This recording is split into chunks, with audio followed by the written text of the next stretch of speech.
Good evening, welcome to tonight's live stream. This is live from the Livingroom gigs. This is our Wednesday night live songwriter session, an hour of original music from some of the finest musicians here in central Scotland, and we're casting the net a little bit further than our usual Glasgow base today to welcome someone who is now based over here but originally from America. Please welcome Riley James. Hello. It's been a while since I've been over here. What was the last time I was here? It was last year, last summer, last spring. Really? Something like that. I think it was about a year ago. It seems like it was roughly about a year. That sounds about right. It's a pleasure to have you back with us. Yeah, man. Thanks for having me. Appreciate it. So, what are you going to have for the first song tonight? I've got a couple new songs I was going to try out. Excellent. I'm going to put them out, but I like to try them out. See how I've been playing them at like shows and stuff like that. So cool. Try them. This one's called No Road Long Enough.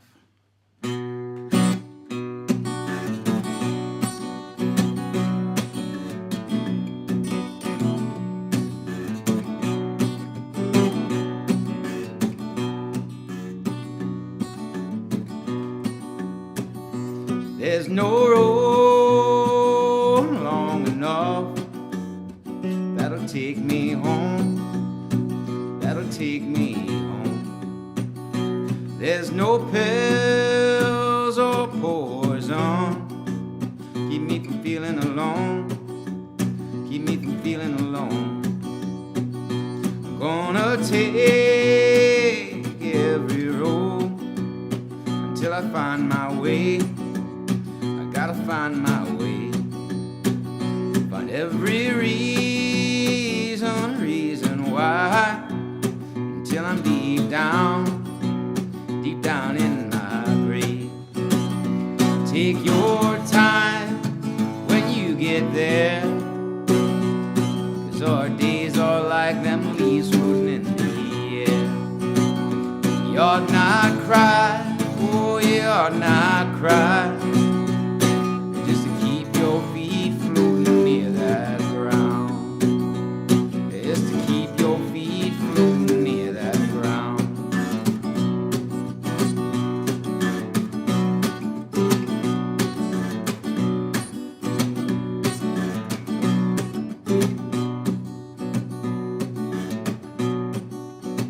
If I find my way to redemption, oh, if I can, I know I can get out of contention. Well, I will die trying, you know I'll die trying. Take your time when you get there, yeah, 'cause our days are like them leaves floating in the air. You ought not cry, you ought not cry,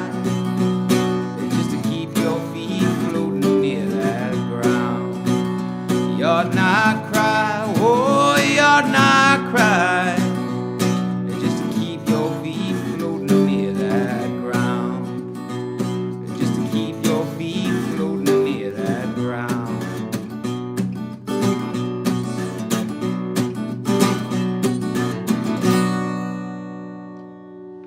Yeah. Fantastic stuff. So this is live from the Livingroom gigs. This is our Wednesday night singer-songwriter session, and Riley James is our guest this week. If you'd like to say hello, please use the Twitch chat room. If there's anything you'd like to ask us, or just to say hi, just let us know that you're watching. Please do fire a wee message into there. And I'm gonna hand back to Riley now. So yeah, it's been a wee while since we've last had you in. So for any viewers that didn't see your first session, would you just tell us a wee bit about yourself? Yeah, well, I'm Riley James. I hail from St. Louis, Missouri. Originally from Fort Smith, Arkansas. Moved around and ended up in St. Louis. And I've been playing music professionally now for, let's see, I'm 38. Roughly about 14 years I've been doing it professionally. And right now I'm basically working. I'm working on a new album right now and just kind of right now in Scotland, I'm just pushing this promo that I've got put together, and I just got a new manager and stuff, so it's helping out a lot. And got to meet some interesting people in the last 6 months or so that have really are rooting for me in their. You were telling me just before we went on. You met the Alabama 3. Yeah, I met Jake from Alabama 3. He's the harp player, the Reverend, but really sweet guy and very supportive. And I don't want to drop his name. I feel weird when I drop people's names, but it's very cool. Very supportive, and he's introduced me to some cool people via Facebook, and this fellow named Tam, who he promoted for the Tea in the Park and stuff like that. So I'm trying to hopefully speak with him and have a sit down with him, maybe do some work with him as well. So.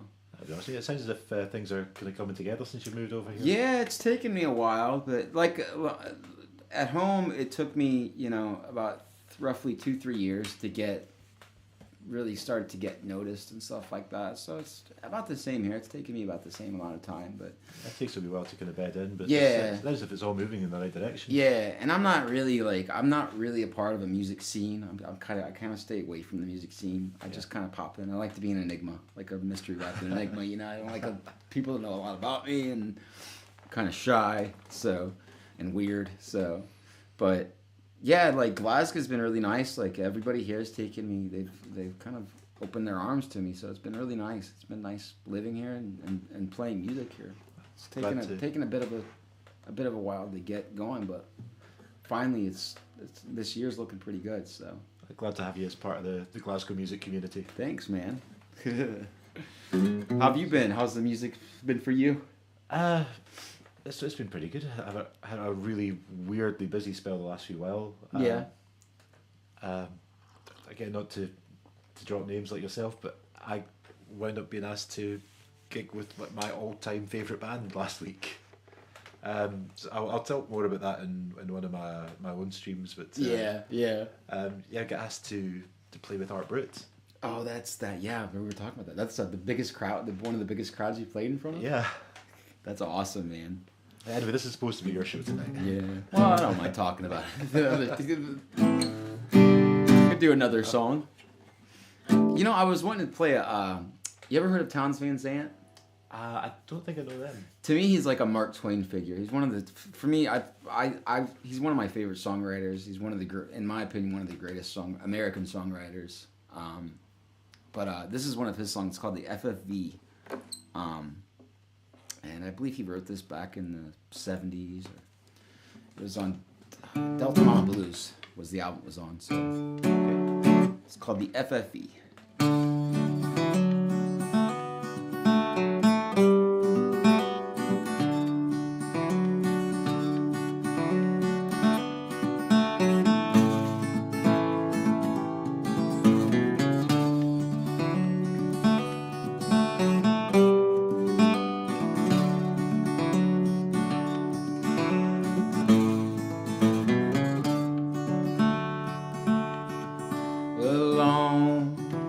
FFE, the swiftest on the line, running down the sea or road 20 minutes behind, running to Serville at quarters on that line, receiving them strict orders, the station just behind. Well, Georgie's mother come to him with a bucket on her arm, saying, "My darling boy, be careful how you run. It's many a man that's lost his life in trying to make lost time. But if you run your engine right, you'll make it just on time." But off the road she darted, and into the rocks she crashed.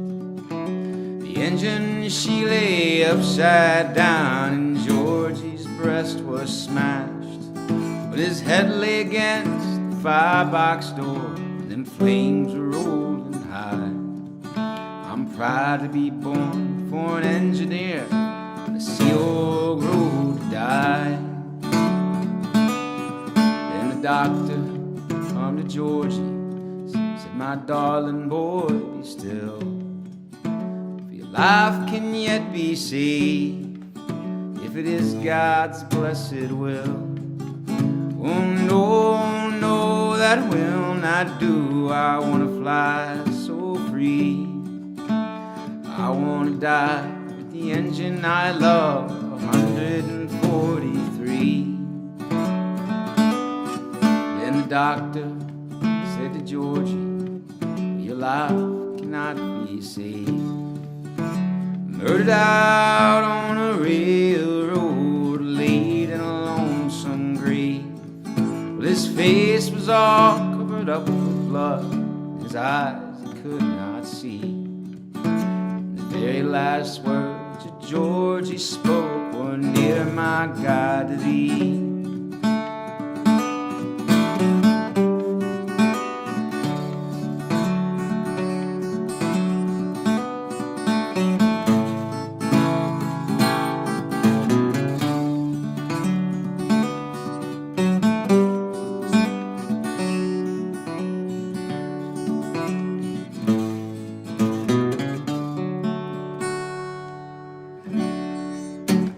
That's one of my favorites.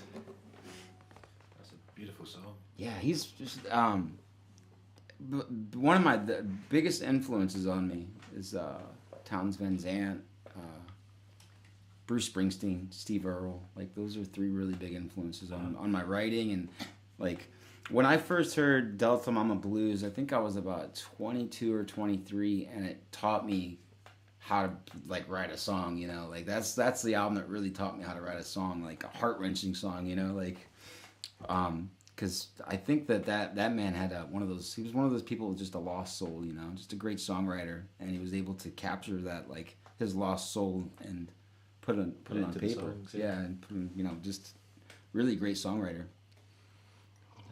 So what was the name again? It's not as one that I'm familiar Townes with. Van Zandt. Townes Van Zandt. Yeah, check him out. Like, will do. Yeah, like he's Texas is where he's from. A lot of the great songwriters come from Texas, Arkansas as well. Like, I'm from like Arkansas, so I have to root for. I have to pick it up. Arkansans, you know, like Levon Helm, he was from Arkansas. Johnny Cash, he was from Arkansas. So a lot of great songwriters hail from Arkansas. Quite a heritage there, yeah. Yeah. There's a lot of good stuff coming out of Arkansas as well right now. My friend Adam Fawcett, he's doing really well. Hopefully, trying to get a tour together right now. Hopefully, we can get a tour together in the UK within the next year or so. And I want to get him over here. He's down for it. So basically, just trying to get the dates together. And once the dates are together, I'm like, trying to get the logistics sorted out. Yeah. But I guess. If you tour, I've heard this from a couple of different Americans. If you tour like Europe, but this, like with me, the first time I toured Europe was years back, and I didn't have this happen to me. But as of recently, I've talked to a couple people, and they said that they had to have someone sponsor them, basically. So when they flew over, they had to have like a sponsor.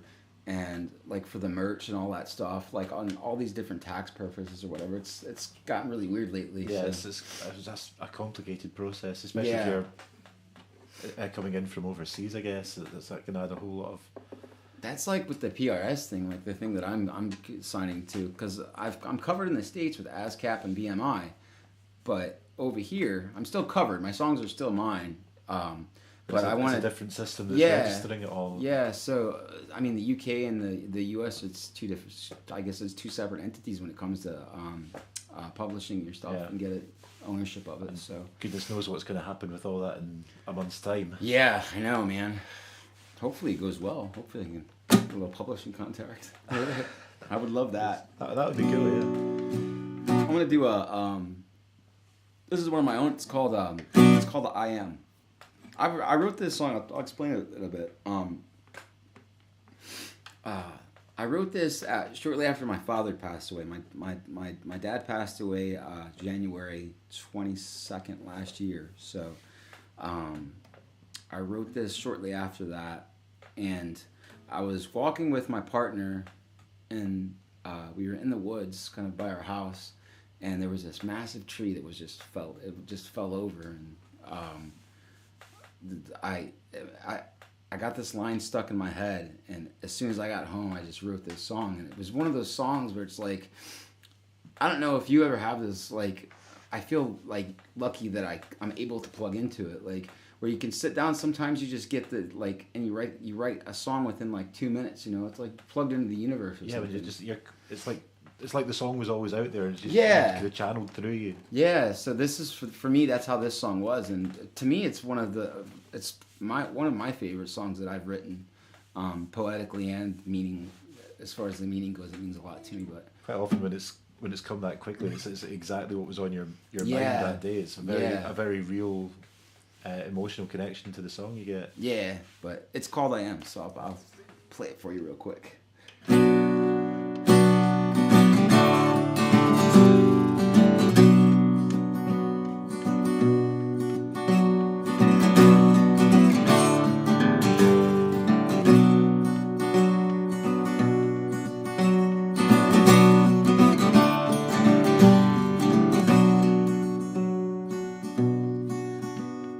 Times I wish I was an old tree, just standing tall and magnificently. People come with their axes, try to cut me right down, but I tire them till they collapse to the ground. I can see for miles and miles and miles. Well, my branches may fall, but I'm still in this ground. Fires, Lord knows they have come, scorches earth all around. I'll reach for them heavens up in that sky, ever growing, Lord knows I'll try. Oh, I'll try to the day that I die.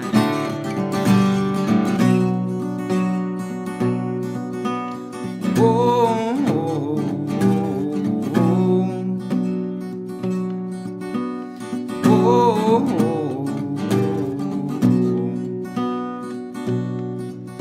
well, winter has come, them winters have gone. I've seen many things crumble, seen many trees fall. I believe there is no thing that we call time, but these years pass me by and I grow higher and higher.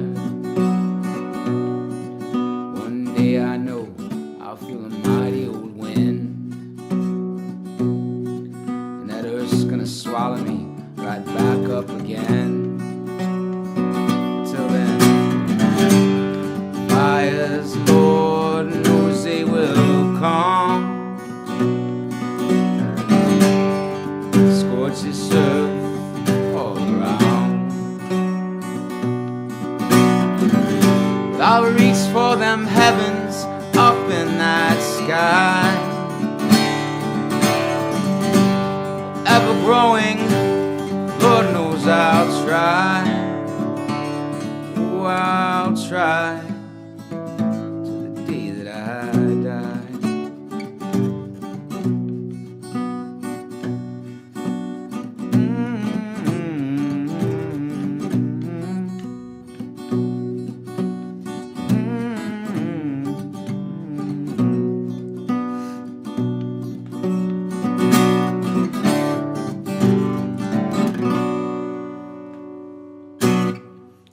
Fantastic stuff. That's I a love beautiful that song.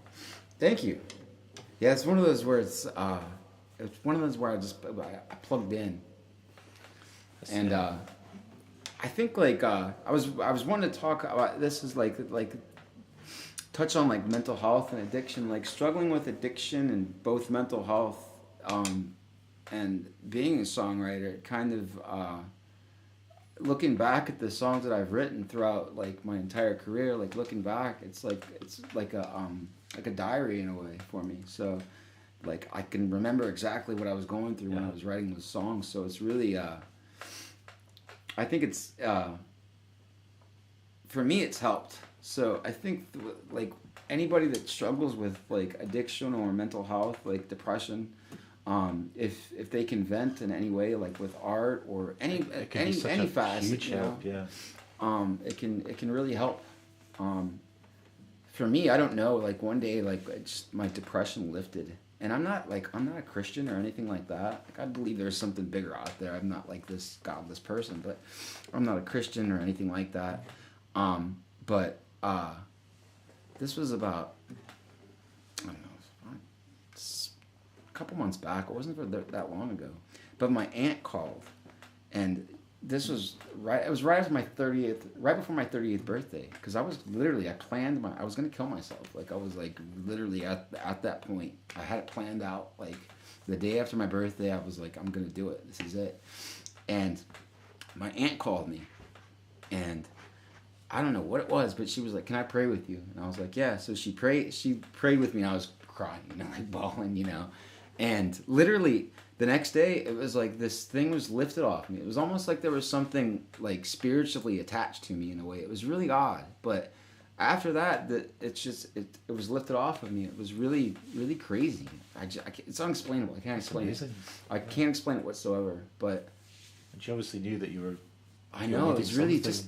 And I talked to my mom, and I was telling her about it, and she's like, "Well, you know, Lola's always had this. She's always had that gift or whatever." Some people are just good at just picking up and just when you need them. It was really crazy. It's like it's almost like she knew that what I like. It's almost like she felt that I was going through something really hard, because I was committed at that point. I was like, I'm over life. I'm just over it. I don't know, like. It was like I felt like I wasn't succeeding with music, you know, this and that. It was a bunch of stuff, because music and like writing, for me, it's everything to me, you know. It's like it's everything I am and everything I want to be, and this and that and the other. So it means a lot to me. So if I feel like I'm failing at that, I feel like I'm failing at everything in life. You know what I mean? Totally. Yeah. When you've got something that you care that much about, when your identity is totally tied up in it. When it doesn't feel as if it's going well, it feels as if everything else is falling apart. Yeah, but after that, I just was like, I'm like eyes on the prize, like, you know, no more messing about, like, just this is going to be a good year. Keep focused on positive things, and I've worked on that throughout the years, trying to fight depression with like just. Trying to think positive, and it's helped out a lot. And it is a very hard thing to deal with. Yeah, I struggled with it for years. I mean, through my 20s, my late teens, up until, you know, I was 38. You know, so roughly, you know, almost 20 years. Just don't even want to get up in the morning. That kind of, you know, it's a difficult thing. When you have a really bad spell of it, it can completely floor you and stop you doing anything. It's so important having some kind of way of coping with it, and just as best you can, because it's not going to lift it off you completely always, but having an outlet like a creative thing like songwriting or some form, it can be such a big help. Yeah, it helps. It's almost like for me, like writing in the past, it was almost like a meditation in a way, and it took me out of myself, and I don't know. Actually, I'll play an older song that I wrote. I wrote this back in 2009. It's called "Devil Don't Mind." But at this point, I was really deep into drugs and going through a heavy, you know, it was just a really heavy time. But this song's called "Devil Don't Mind."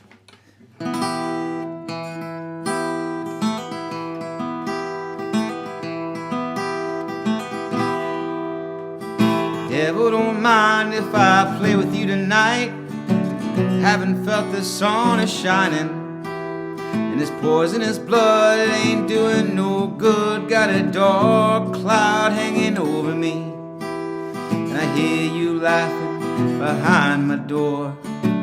Hear laughing, can't take it anymore. And like a blind man I yearn for a sight to see all the beautiful things that surround me. But I'm stubborn, I'm cold, and I keep growing old. Morning time in this concrete desert.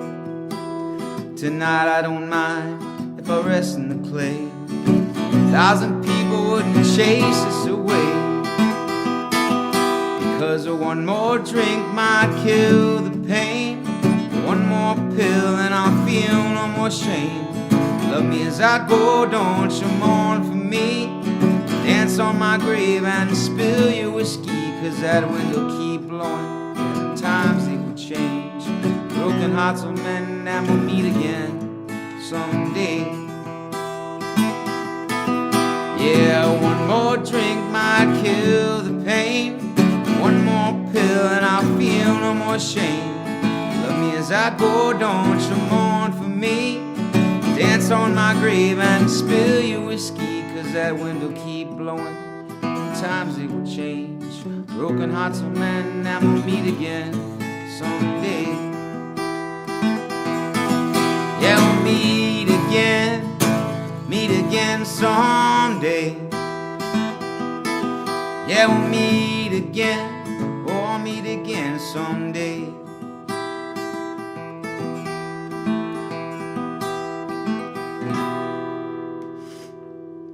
Yeah, but that was off a demo called Devil Don't Mind that I did. Well, not a demo, an EP.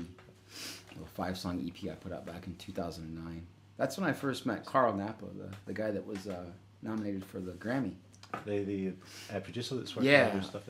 I've worked with him for like roughly the last 10 years. Hopefully, if all goes as planned, I'd like to fly him over for the next album. But you know, that's a lot of money. So yeah, but it'd be nice if you were able to keep that relationship going. To have him produce again. We're still friends, and like he's still available to work with me. We still talk and this and that, and he's still down to work. He's like, let me know when you want to do it. So just that wee bit harder. I might even fly back home just to record it, so I can work with him. So because the stuff that I did with him, the sound of it was, he really captured the sound of, like, he captured my sound and made my, like, he taught me so much about producing your own music and how, like, figuring out your own sound and, you know, confidence, basically. Yeah. Confidence in your music and yourself and this and that and the other. Like, he taught me a lot, and he made me a confident musician, because before then I was like, I suck, you know, I'm not any good. Not that I'm like this great songwriter or anything, but he gave me like he influenced me to be more confident with my songwriting. And when you get somebody that has so much experience in the industry, you were talking earlier that he's engineered for David Bowie. Yeah, David Bowie. Somebody that's Nelly. Somebody that's worked with those kind of names. Yeah. Tells you that you are actually good. Yeah. You deserve to be here. That's what Jake from Alabama 3 was like, you know, you're a great songwriter. People need to hear you and this and that. And it was like humbling and flattering at the same time, you know. It's like, man, thank you so much. It means so much. Wee bit more self-belief to actually feel that you actually can do this, and without getting an ego about it. We were talking about that earlier, like how people can get like so full of themselves, as far as like they get a little popularity and their heads get like this big, they can't even fit through a door, you know. It's like, you're a songwriter just like me, man, you know. It's like a wee bit of self-belief does make a big difference. Yeah, and I think there's nothing wrong with being confident as a musician. I think it's an attractive thing. I think for a musician to have confidence when they play live and stuff like that, because it does help with stage presence and this and that and the other. Earlier on in my career, I was kind of an asshole. Like when I play live, I had this like Riley James is Riley James. Like Riley and Riley James were like two separate people.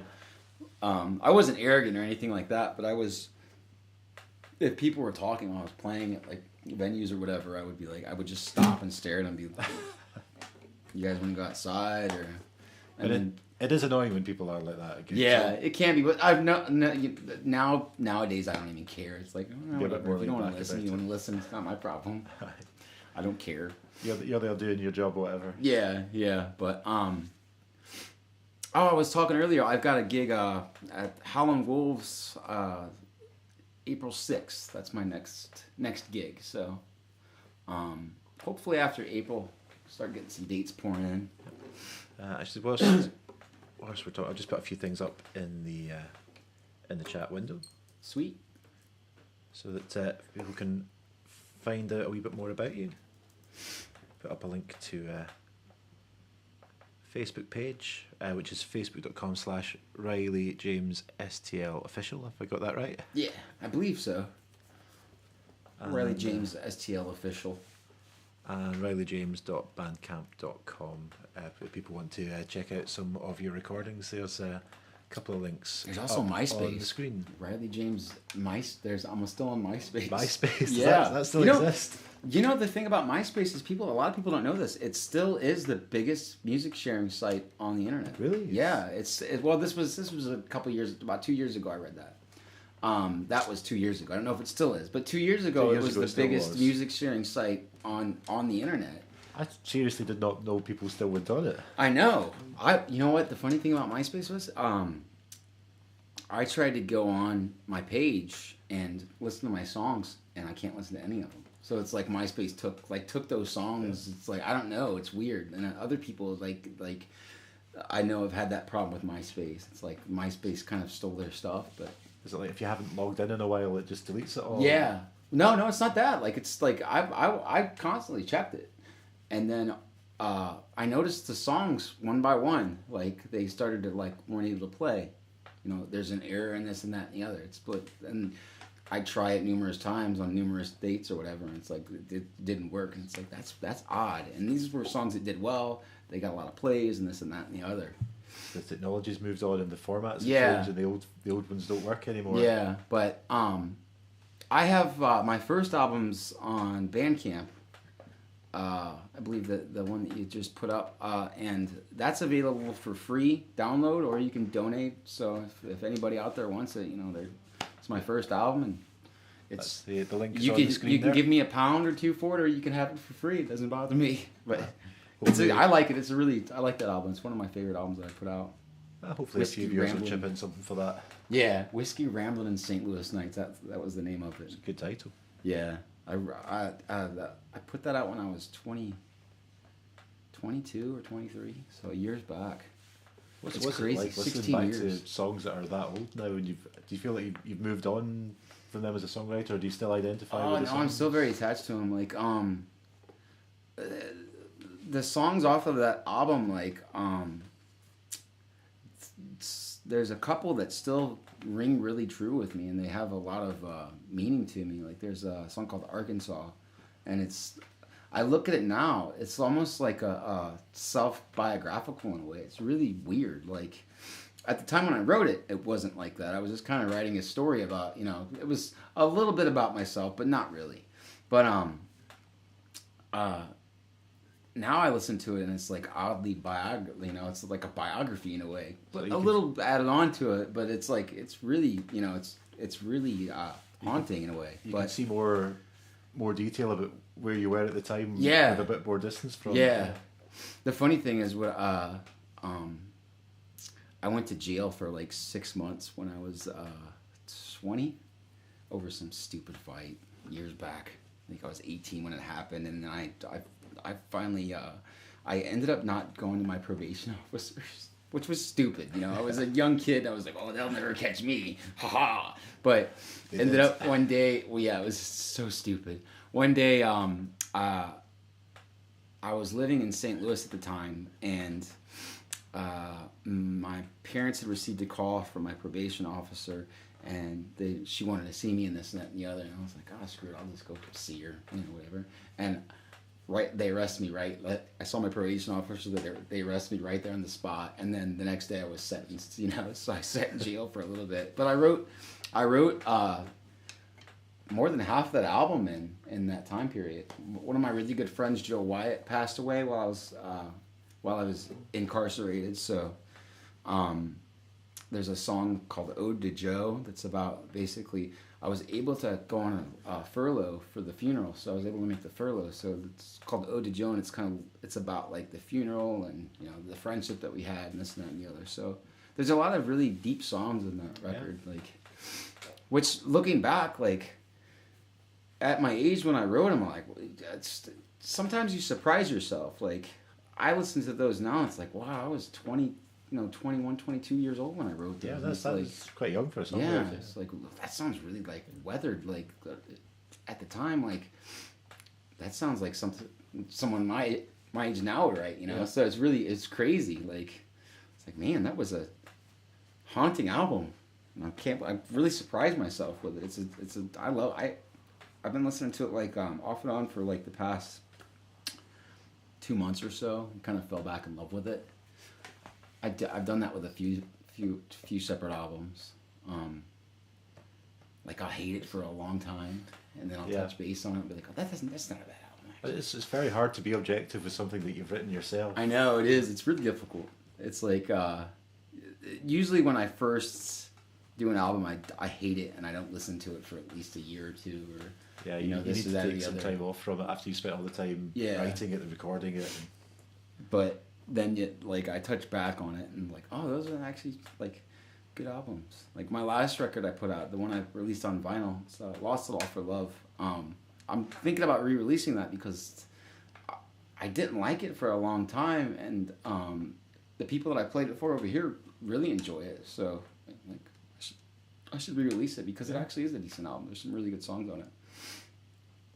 I recorded that with my friend James Whitlock, and he and I both produced that and Whiskey Ramblin' St. Louis Nights, and those were some fun records to work on. Cool. I was a hot mess during the time period, but they were fun to work on. Aye. Shall we have another song from you? Yeah, I'll do a song's called "No Ghosts." I wrote this a couple years back, and it's been unreleased, and I recorded a version of it with Carl, and also another version of it with my friend Adam. He goes by Wishmaster, and he's a multi-platinum record producer, and right now we're talking about re-releasing it and making it into a dance track. All right. Because we worked on it originally and had it as a dance track. We had the original versions, Carl and I, and then Wish and I did a version of it that was a dance track. And I was asking him, hey, could you send me the file for that or whatever? And he's like, I'll just redo it or whatever. I'll make a better version of it. I was like, I think it would do really good over here. So he's gonna redo it and send it to me, and I'm gonna release it in the club scene, see how it does. That's quite an interesting thing to have a song that can work in such radically different like genres and completely different mixes of it. Yeah, it's you'll be able to tell when you hear it. Like it's got kind of it's got a thumpy vibe to it. It's kind of a dancey track if you put the right stuff behind it. But it goes like this.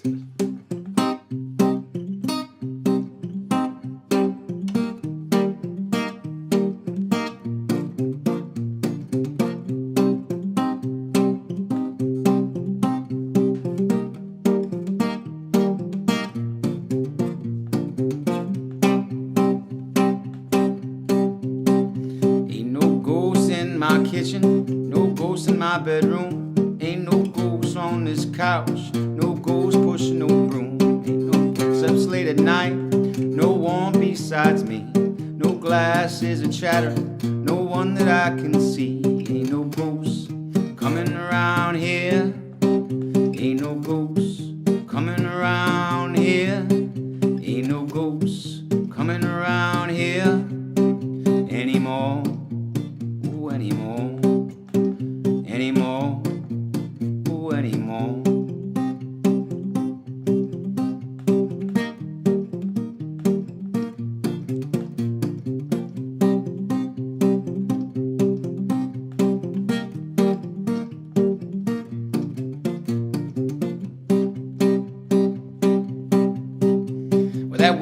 sashi blowing, playing tricks on my mind. Got a heart sick man of thinking there's something there outside. Well, no drug gonna slow its pain, no pill gonna slow its gain, no prayer's gonna answer this unforgiving shame. Ain't no ghosts coming round here. Ain't no ghosts coming round here.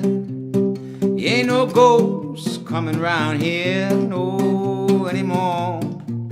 Oh, anymore. No anymore. Oh, anymore.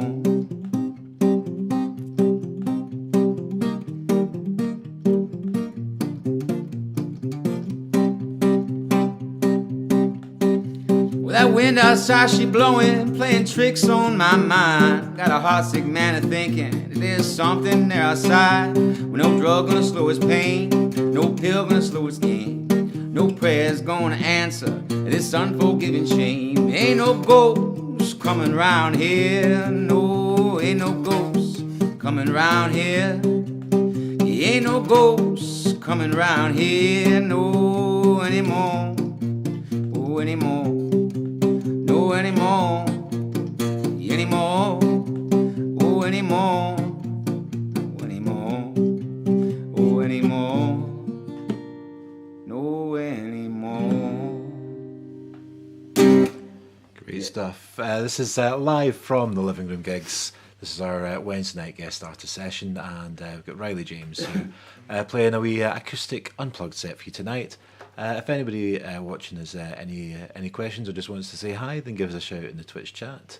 We've got about 20 minutes or so left, so gonna get some more music on the go. I think. Shall we have go straight into another song? Yeah, actually, this is another artist that, like, a lot of people that aren't super familiar with. His name's Blaze Foley. I'll do a song of his. He's dead now, but another great songwriter. The crazy thing about him is that he was kind of a vagabond in Austin back in the 80s, and beautiful songwriter. And he ended up getting murdered because he was friends with this older gentleman, and the guy's son was a drug addict or something like that, and was stealing this older man's social security checks, basically. So Blaze confronted this guy, and the guy ended up shooting and killing him. And he was a young then. I think he was in his 30s, late 30s, something like that. Yeah, that's no age. Cut him down right. He didn't record a lot of stuff and just cut him down way too short. But this song that is called what's the name of it? I'm going down. I forgot the name of it, but it goes like this.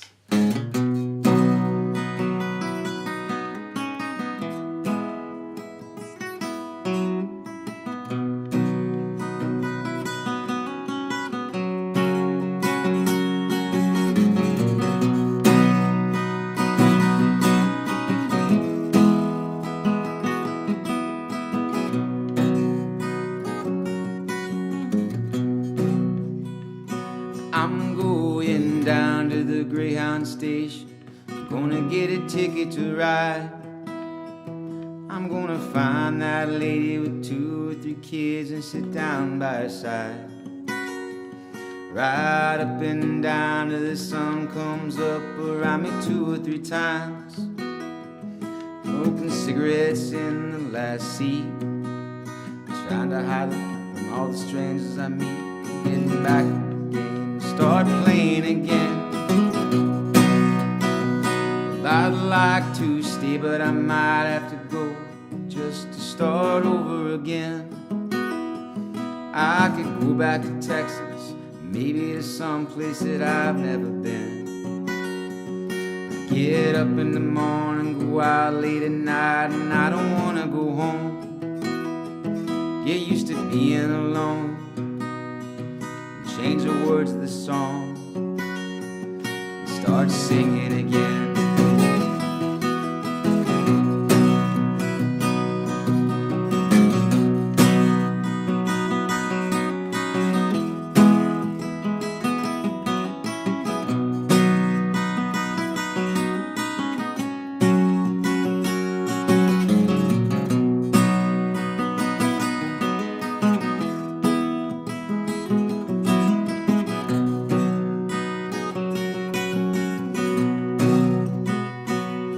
tired of running around looking to ask the questions that I already know.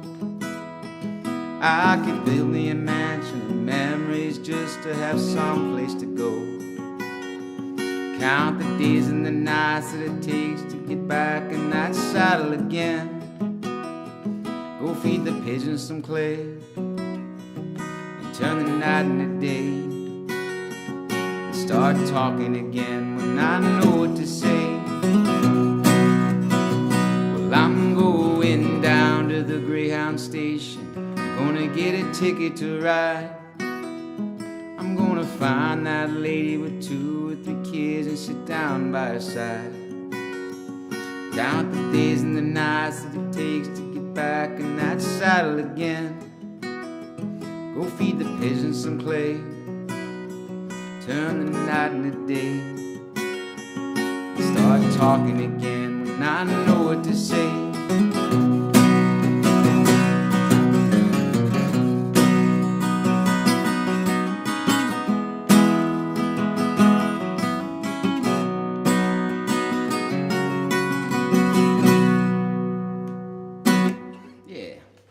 Song. I forgot a couple words to it. Nobody noticed. Nobody noticed, luckily. But yeah, he's one of those. He's another Texas songwriter like Townes Van Zandt, and he another influential songwriter. I believe that he he was another musician that struggled with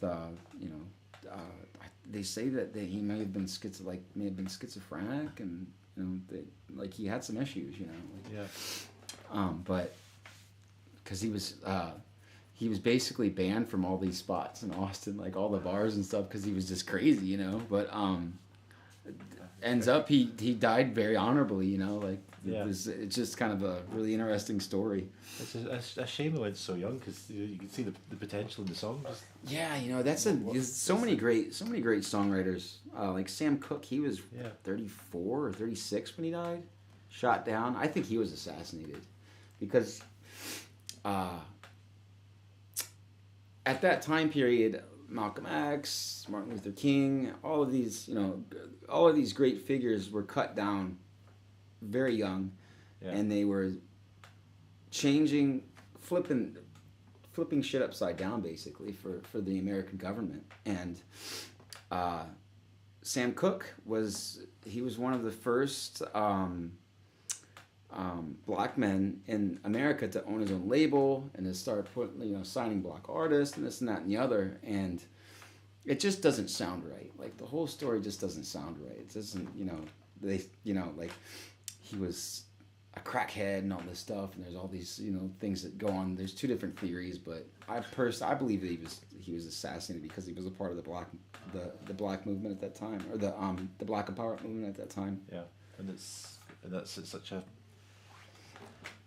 shady period of history with the things that went on. It's still shady, it's still like, you look at what's going on at the moment. I know it's insane. Like, that's what drives me as a musician. Like, that's what drives me as an artist, as a musician, as a song, whatever, as a human being. Yeah. Like, I would like to reach a pedestal, just even like stuff like this, like to where you can reach a couple hundred people or one person. It doesn't matter, and just reach out and say, stuff is messed up, and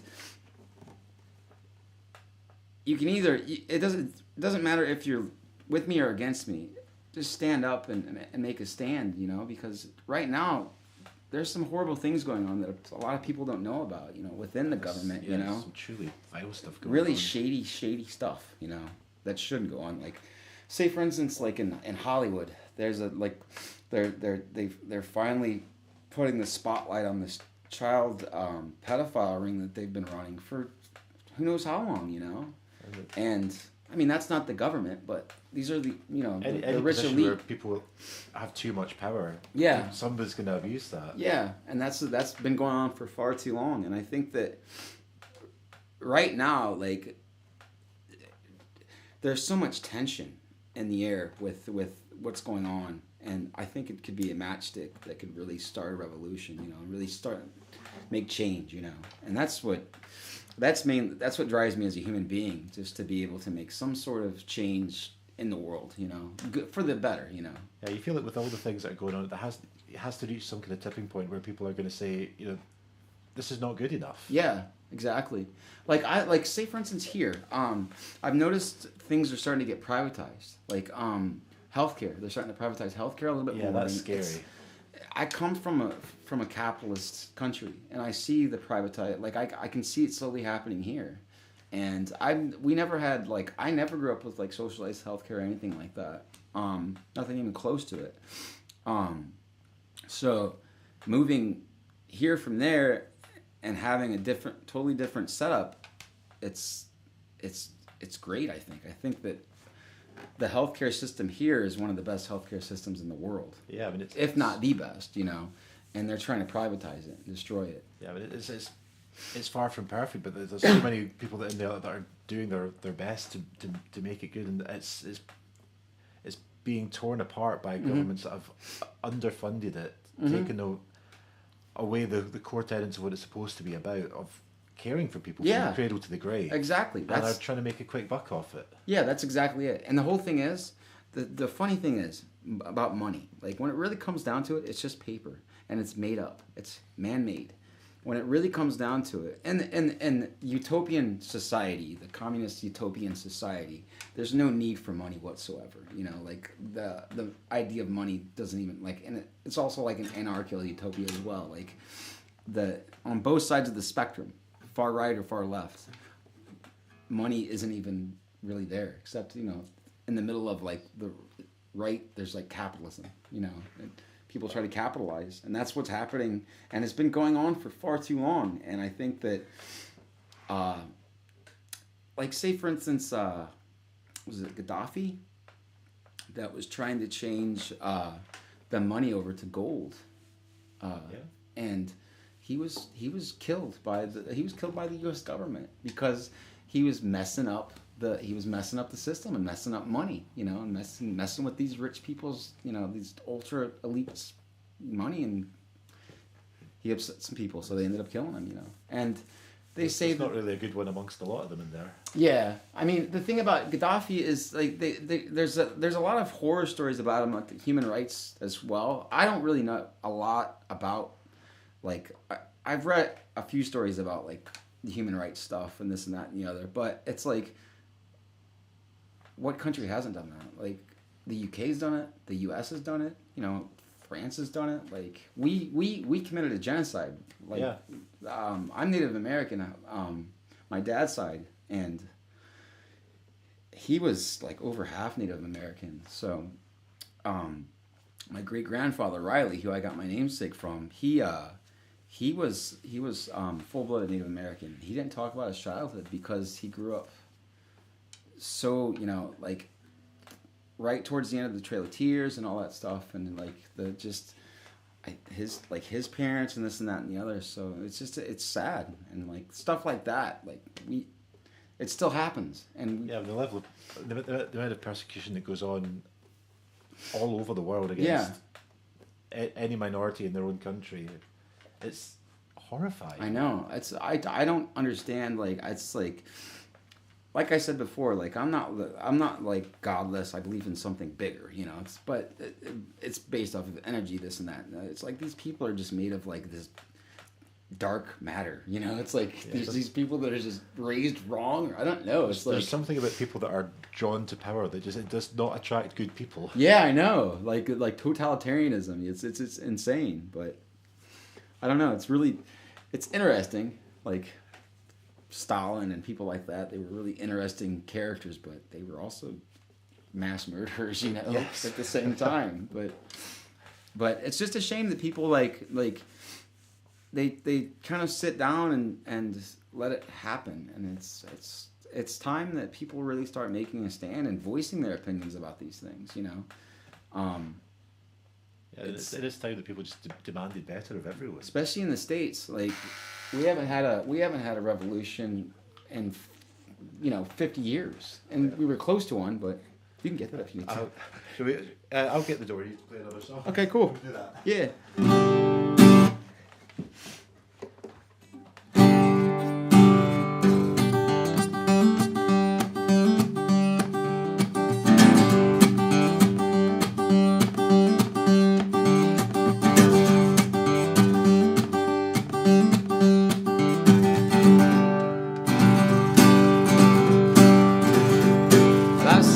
drinking passion and poison can cause. They'll lead you to pain, pain and pain. But I've sharpened myself, oh, like iron sharpens iron.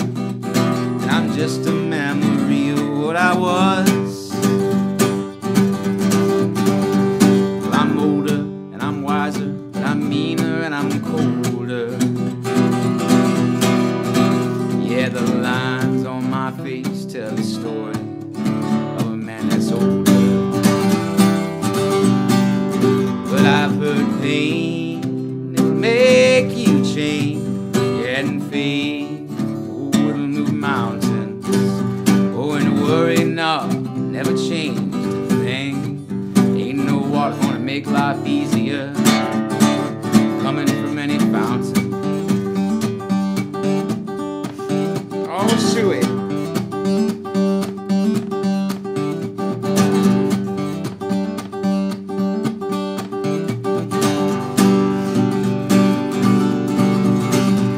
Had blood in my eyes over some women, yeah, causing me nothing but reckless nights. And I've danced with that moon, oh, far too often, made my skin hard and my sharper. So lightly, my friends, went harder on my foes. Cause your death, well, it's something only that devil knows, yeah. But I've heard pain, it'll make you change, yeah, and fade. Though it'll move mountains, oh, and worry, no, never change a thing. Ain't no water gonna make life easier, coming from any fountain. That pain, it'll make you change, oh, and fade, yeah, it'll move mountains. Oh, and worry, no, never change a thing. Ain't no water gonna make life easier, coming from any fountain.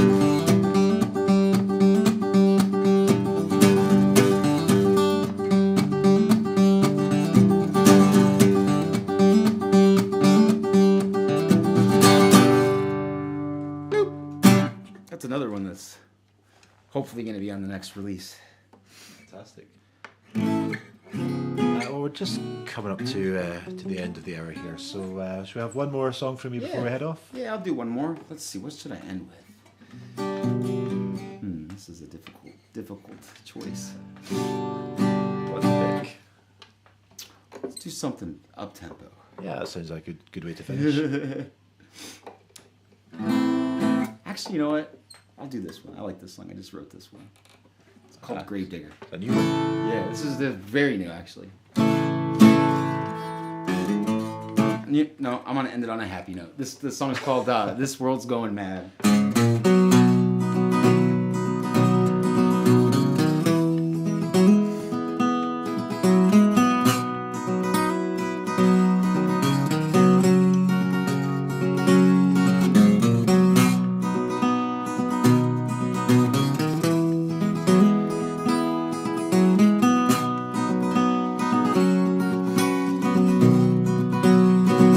This world's going mad, got me crazy as a loon.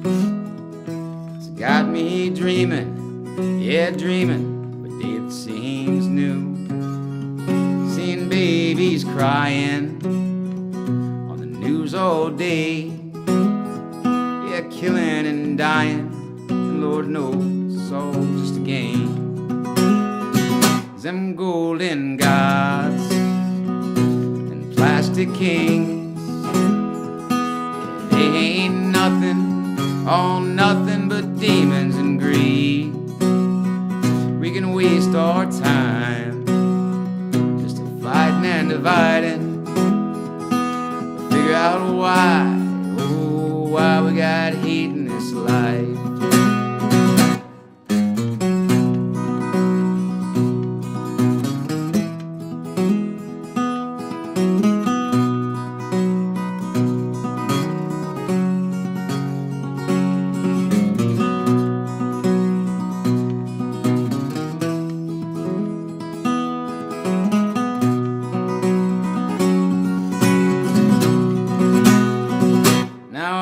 me saying that I got all them answers, but I'm just trying to figure out why the fuck I'm here.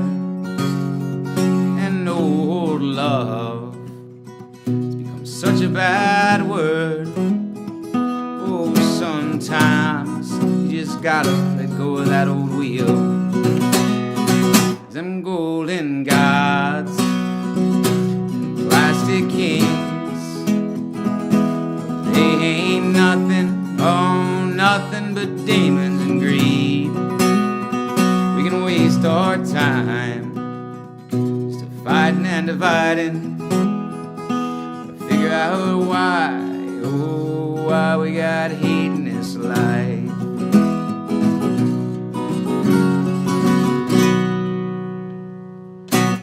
Fantastic. So thank you very much, Riley, for coming in. Pleasure to have you in again. It's always nice. It's always nice coming here.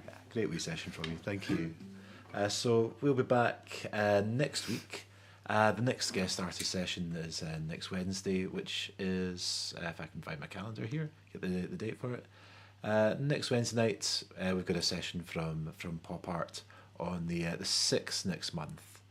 That's myself and Ben Hughes will be playing a wee pop art set, so please do join us for that. If you've enjoyed the show tonight, give the channel a follow. That'll keep you up to date on every time we go live. The guest artist sessions every Wednesday. Also do a few covers request sets online, busking myself every so often. And so yeah, thank you once again to Riley for coming in tonight, and I'll see you again next time.